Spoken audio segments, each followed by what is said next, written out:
Good morning, dear students. Today we are moving to the second session of HR. Financial accounting in the കുറച്ച് പാർട്ടും കൂടി ഇടാനുണ്ട്. ഞാനത് in the meantime when your exam get declared അതിന് മുന്നേ ഇട്ട് ഞാൻ ഇട്ട് തീർക്കാം. ഒരു 6 or 7 videos I have to post. Clear? Now I am concentrating in cost accounting. നിങ്ങളുടെ സീനിയേഴ്സിൻ്റെ എക്സാം വന്നതുകൊണ്ട് അവരുടെ ടോപ്പിക്സ് എടുത്ത് തീർക്കാനുണ്ട്. So wait for that financial accounting videos. Now we'll move with HR. Last day we have seen what is placement. എന്താണ് placement എന്നുള്ളത് കണ്ടു. And what will happen if a candidate doesn't gets placed in a proper way. If a candidate doesn't get placed in a proper way, there might be labor turnover, absenteeism. അതൊക്കെ നമ്മൾ കഴിഞ്ഞ ദിവസം view ചെയ്ത കാര്യങ്ങളാണ്. And what are the problems that are involved in placement? ആർക്കാ problems? രണ്ടുപേർക്കും problems ഉണ്ടാവും അല്ലേ? we are speaking about the company point of view. Maybe both companies and the person who is recruited also might face problem when appointed for a job, right? So sometimes the problem occurs when recruiters they look at the individual and not at the job. Clear? അങ്ങനെ ഒരു പ്രശ്നമുണ്ട്. അതായത് അവർ ജോലിയല്ല നോക്കണത്. Recruit ചെയ്യുന്ന ആൾക്കാർ ചിലപ്പോൾ ഇൻഡിവിജ്വലിൻ്റെ ഒരു talent കണ്ടിട്ട് ആ ടാലൻറ്റിൽ ഭയങ്കരമായിട്ട് ഫോക്കസ്ഡ് ആവാനുള്ള പോസിബിലിറ്റി ഉണ്ട്. അപ്പോൾ അതുകൊണ്ട് തന്നെ അവർ ജോലി എന്നുള്ളതിൻ്റെ അപ്പുറം ആ ഒരു ഇൻഡിവിജ്വലിൻ്റെ ടാലൻറ്റാണ് അവിടെ നോക്കുക. So in that case there might be a dependence. So കാരണം എന്താ വെച്ചാൽ ഇൻഡിവിജ്വൽ പലപ്പോഴും ഇൻഡിപെൻഡൻ്റ് ആയിട്ടല്ല വർക്ക് ചെയ്യുക. ചിലപ്പോൾ ബാക്കിയുള്ളവരായിട്ട് ഡിപ്പെൻഡൻ്റ് ആയിട്ടാവും വർക്ക് ചെയ്യുക. അപ്പോൾ ഒറ്റയ്ക്ക് വർക്ക് ചെയ്യാൻ മാത്രം പറ്റുന്ന ഇൻഡിവിജ്വൽസ് ഉണ്ടാവും. അപ്പോൾ ഇൻഡിപെൻഡൻ്റ് ആയിട്ട് വർക്ക് ചെയ്യാൻ പറ്റുന്ന ഇൻഡിവിജ്വൽസ് അല്ലെങ്കിൽ there might be problem. So in this context, the problems with relate to placement I would like to explain by classifying the jobs. രണ്ട് രീതിയിൽ നമ്മൾ ജോബ്സിനെ ക്ലാസിഫൈ ചെയ്യാം. You have independent and you have dependent jobs. When you have independent jobs what happens? എങ്ങനെ placement നടത്തുമ്പോൾ what will happen എന്നുള്ളതാണ്. അപ്പോൾ independent job ആണെങ്കിൽ ദർ ഇസ് നോ ഇഷ്യൂ. കാരണം there is no overlapping of jobs. Overlapping ഇല്ല. The person who has to work clearly will know what is its route, ഏത് ടെറിട്ടറിയിലാണ് work ചെയ്യേണ്ടത്, what is allotted to that employee, സെയിലാണോ മാനേജറായിട്ടാണോ. And in such a situation one employee will be independent and will not depend on other വർക്കേഴ്സിനെ depend ചെയ്യില്ല. So independent jobs doesn't pose much problems in placement. വളരെ problems face ചെയ്യാറില്ല when you are recruiting a person for an independent job. Clear? But what happened is that each employee has to be evaluated in terms of the capabilities and interest. അവരവരുടെ interest എന്താണോ അവരവരുടെ capabilities എന്താണോ എന്നുള്ളത് clear ആയിട്ട് study ചെയ്തിട്ട് മാത്രമേ ഒരു independent ജോബിലേക്ക് ഒരാളെ റിക്രൂട്ട് ചെയ്യാൻ പറ്റുള്ളൂ. Clear? So one must be the persons who recruits must be very very vigilant of what is being done. ചെയ്യുന്ന കാര്യത്തിൽ വളരെ വിജിലൻ്റ് ആവണം എല്ലാതും. കാരണം ചില സമയത്ത് നമുക്ക് ഇഷ്യൂസ് ഉണ്ടാവാൻ സാധ്യതയുണ്ട്. കാരണം ഇവിടെ നമുക്ക് qualifications are very very important. Minimum required ആയിട്ടുള്ള ക്വാളിഫിക്കേഷൻസ് മാച്ച് ചെയ്യണം അല്ലേ? ആ ഒരു ക്വാളിഫിക്കേഷൻസ് ആണ് ഇൻഡിപെൻഡൻറ്റ് ജോബിന് ഏറ്റവും. കാരണം നമ്മുടെ കെപ്പബിലിറ്റി ഉണ്ടോ എന്നുള്ളത്. ആൻഡ് ഓൾസോ പിന്നെ റിക്രൂട്ട് ചെയ്യുന്ന ആൾക്കാരുടെ talents of the person should be assessed very carefully because he has to work independently. അപ്പോൾ ക്വാളിഫിക്കേഷൻസും ടാലൻസുമാണ് അവിടെ പ്ലേസ് ചെയ്യുമ്പോൾ ചെയ്യേണ്ടത്. So HR will have certain constraints, but best possible use of the talents must be exhibited by the persons who are employed. Only then he can work independently. ആ independent working condition വളരെ important ആണ്. Is it clear? So let us see what will happen in case of dependent jobs. Dependent jobsന് എന്താണ് issue ഉണ്ടാവുക എന്നുള്ളതാണ് നമ്മൾ നോക്കുന്നത്. So dependent ജോബ്സിന് രണ്ട് രീതിയിലാണ്. ഇറ്റ് മേ ബി ഒരു പൂൾഡ് ആയിട്ടുള്ള സർക്കംസ്റ്റൻസസ് ആവാം, പൂൾഡ് ആയിട്ടുള്ള ജോബ് ആവാം ഉണ്ടാവുക. പൂൾഡ് എന്ന് പറഞ്ഞാൽ എന്താ? ഒരുപാട് പേര് ഒരുമിച്ച് വർക്ക് ചെയ്യണ ഒരു അവസ്ഥേനെയാണ് പൂൾഡ് ആയിട്ടുള്ള ഒരു ഇതെന്ന് പറയാം. And sometimes it may be sequential also. Sequential. What do you mean by sequential? അതായത് ഒരാളുടെ വർക്ക് കഴിഞ്ഞിട്ട് അയാളുടെ വർക്കിൻ്റെ ഔട്ട്പുട്ടിനെ ഡിപ്പെൻഡ് ചെയ്തിട്ടാവും അടുത്ത ആളുടെ work. So it might be sequential also. So sometimes in assembly lines and all നമ്മൾ ചില സമയത്ത് ഇങ്ങനെ മെഷീൻസൊക്കെ ഇങ്ങനെ അറേഞ്ച് ചെയ്തത് ഒരു അസംബ്ലി ലൈൻ പോലെയാണെങ്കിൽ ഒരു മെഷീൻ്റെ ഔട്ട്പുട്ടാണ് അടുത്ത മെഷീൻ്റെ ഇൻപുട്ടായിട്ട് ആക്ട് ചെയ്യുക. So the person who is dealing in one machine should be best in that machine, best to use in that machine.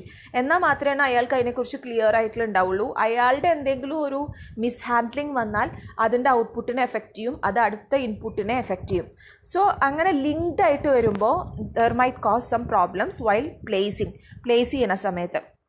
So pooled ജോബാണെങ്കിൽ, അതായത് നമ്മളെല്ലാവരും കൂടി ഒരുമിച്ച് വർക്ക് ചെയ്യുന്ന ഒരു സാഹചര്യം വരികയാണെങ്കിൽ high interdependence is there. Pooled job will result in high interdependence. Clear? അപ്പോൾ അതിൻ്റെ ഒരു മീനിങ് എന്താ വെച്ചാൽ നല്ല കോപ്പറേഷൻ വേണം. കാരണം പൂൾഡ് ജോബാണെങ്കിൽ എല്ലാവരും ഒരുമിച്ച് നിന്നിട്ടാണ് വർക്ക് ചെയ്യണത്. ഇപ്പം നിങ്ങൾ suppose take the example of your class it self.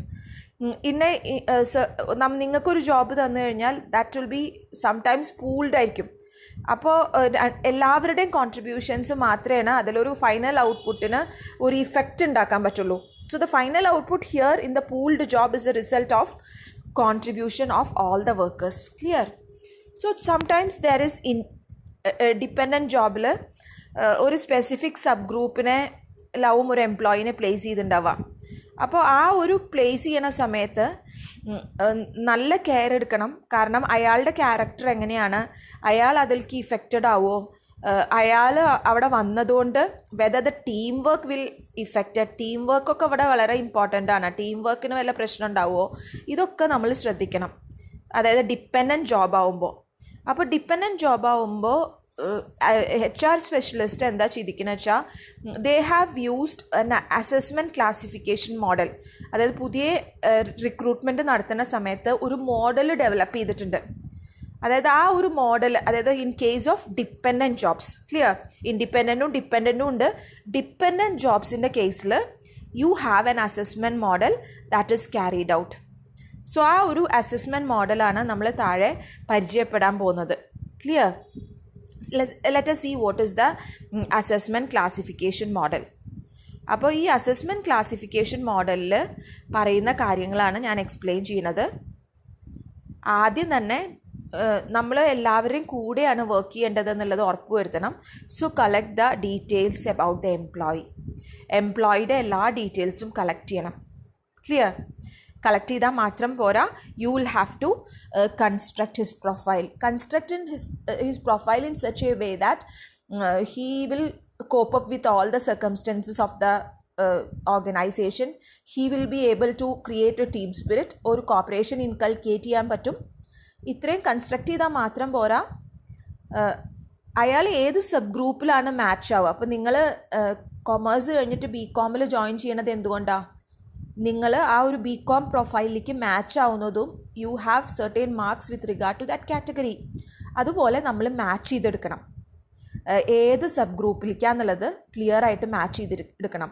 അപ്പോൾ ആ ഒരു മാച്ചിങ് കഴിഞ്ഞ് കഴിഞ്ഞാൽ ആ ഒരു സബ് ഗ്രൂപ്പ് പ്രൊഫൈല്, അതായത് ഏത് സബ് ഗ്രൂപ്പിലേക്കാണ് നമ്മളുടെ എന്നുള്ളത് നമ്മുടെ ജോലിയുടെ പ്രൊഫൈലും തമ്മിൽ മാച്ച് ചെയ്ത് നോക്കണം ക്ലിയർ ആവുന്നുണ്ടോന്ന്. അതായത് നമ്മുടെ ഇൻഡിവിജ്വൽ പ്രൊഫൈൽ മാത്രം മാച്ച് ആയാൽ പോരാ, ആ ജോലിയും കൂടിയും അയാൾക്ക് വർക്കൗട്ട് ചെയ്യാൻ പറ്റുന്നുണ്ട് എന്നുള്ളതാണ് നമ്മൾ ഈ സ്റ്റെപ്പിൽ മാച്ച് ചെയ്ത് നോക്കുന്നത്. Clear? And match the sub group profile with the best suited job family profile. ഇപ്പോൾ sub group profile job family പ്രൊഫൈലായിട്ട് മാച്ച് ചെയ്യുക എന്നുള്ളതാണ് അടുത്ത സ്റ്റെപ്പിൽ നമ്മൾ പറയണത്. ഇപ്പോൾ സബ് ഗ്രൂപ്പ് പ്രൊഫൈൽ ഉണ്ടാവും. അപ്പോൾ ആദ്യം ഇൻഡിവിജ്വൽ പ്രൊഫൈല് സബ് ഗ്രൂപ്പ് പ്രൊഫൈലായിട്ട് മാച്ച് ചെയ്തു.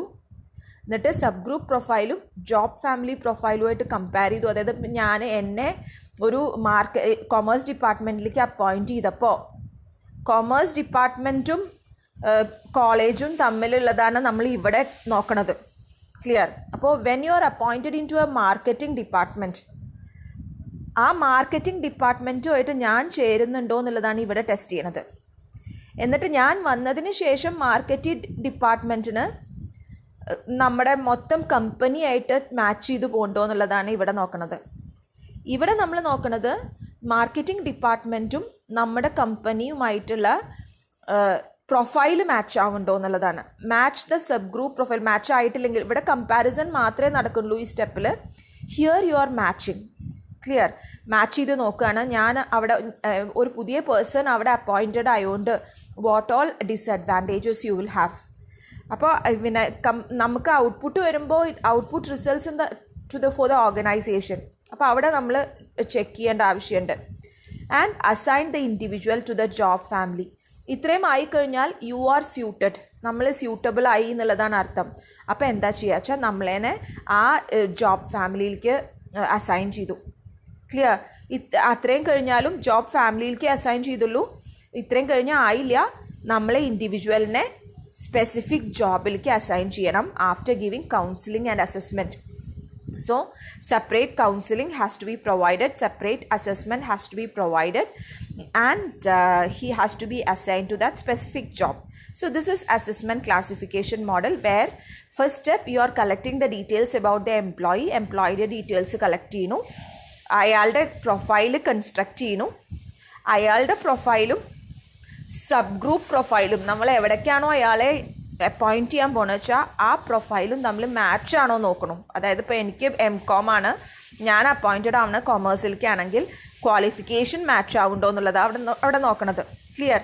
ഇനി ഞാൻ അപ്പോയിൻറ്റ് ചെയ്ത എൻ്റെ സബ് ഗ്രൂപ്പ് പ്രൊഫൈലിലെ എൻ്റെ ജോബ് ഫാമിലി പ്രൊഫൈലായിട്ട് മാച്ച് ആവുന്നുണ്ടോ എന്നുള്ളതാണ് അടുത്ത കാറ്റഗറി. ക്ലിയർ? അതായത് ഞാനും എൻ്റെ ജോലിയുടെ മൊത്തം ഇതുമായിട്ടുള്ള ഒരു മാച്ചിങ് കമ്പയർ ചെയ്യാണ് ഇവിടെ ചെയ്യണത്. അത് മാച്ച് ആവുന്നുണ്ടോ എന്നുള്ളതാണ് അടുത്ത സ്റ്റെപ്പിൽ നോക്കുന്നത്. And once it is getting matched, assign the individual to the family. ഇൻഡിവിജ്വലിനെ നമ്മൾ അസൈൻ ചെയ്യാണ്. ഇനി ജോബ് ഫാമിലിയിലേക്ക് മാത്രം അസൈൻ ചെയ്താൽ പോരാ, ആ സ്പെസിഫിക് ജോബ് എന്നോട് പറയാൻ പോയി ക്ലാസ് എടുക്കണം. എപ്പോഴാണ് പെട്ടെന്ന് ഒരു ഒറ്റ അടിക്കല്ല, എനിക്ക് കൗൺസിലിംഗ് തരുന്നുണ്ടാവും, എനിക്ക് അസസ്മെൻറ്റ് തരുന്നുണ്ടാവും. I will be given induction and training. So this is the problems in placement. So you have dependent jobs and independent jobs. Independent jobs ine sambandhichiടത്തോളം you don't have much problems, but while catering to the dependent jobs you have such problems, and to overcome that problems an assessment classification model is being developed. ആ ഒരു മോഡലിൻ്റെ steps ആണ്. ആ ഒരു model കഴിഞ്ഞിട്ടാണ് will be starting with induction and orientation. അപ്പോൾ നമ്മളതിനെ അവിടെ appoint ചെയ്തു എന്നുള്ളതാണ് സങ്കല്പം. അപ്പോൾ ഇൻഡക്ഷൻ പിന്നെ നമ്മളെ അവിടെ ഇൻട്രൊഡ്യൂസ് ചെയ്യാണ്. നിങ്ങളിപ്പോൾ ഒരു കോളേജിൽ വന്ന ഉടനെ you will have orientation programs. Likewise and induction program will be organized which will be dealing in the next class. Right? View ചെയ്യില്ല നിങ്ങൾ. ചിലപ്പോൾ നിങ്ങൾക്ക് സെക്കൻഡ് സെം എക്സാമിൻ്റെ ടെൻഷനായിട്ടാണോ എന്താ അറിയില്ല, ആ ഒരു ഭാഗം ഞാൻ എടുത്ത് തീർക്കുന്നുണ്ട്.